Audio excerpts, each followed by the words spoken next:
Sementara itu dari prosesi ibadah haji hari ini saudara, usai melempar jumroh dan mengambil nafar awal, jemaah haji mulai berpindah dari Mina untuk kembali ke Makkah.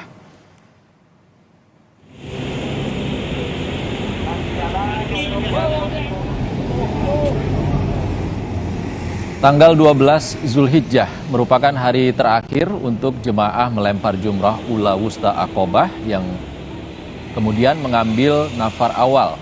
Jemaah haji di Mina akan segera kembali ke hotel masing-masing di Mekah usai menjalani prosesi lempar jumrah dan mengambil nafar awal. Ada 5 bus yang akan membawa jemaah haji dari Mina ke Mekah. Penjemputan dibagi menjadi 2 gelombang, yaitu pagi dan sore.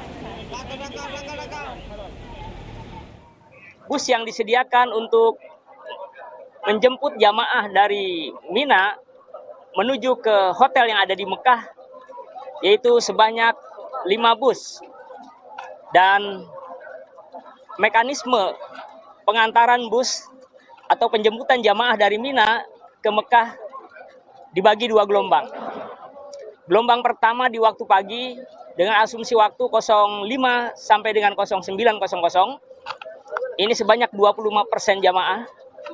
Kemudian ba'da Jum'ah atau ba'da Sebelumnya, jemaah haji dari berbagai negara menginap di tenda untuk menunggu waktu lempar jumroh. Jemaah haji Indonesia berada di Mina selama 3 hari. Di hari pertama, jemaah akan melempar jumroh Aqobah.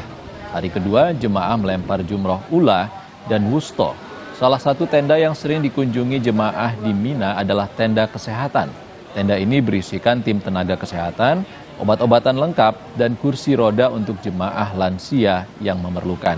Di sini, para dokter sigap melayani para jemaah haji yang mengalami kelelahan dan sakit saat melempar jumroh.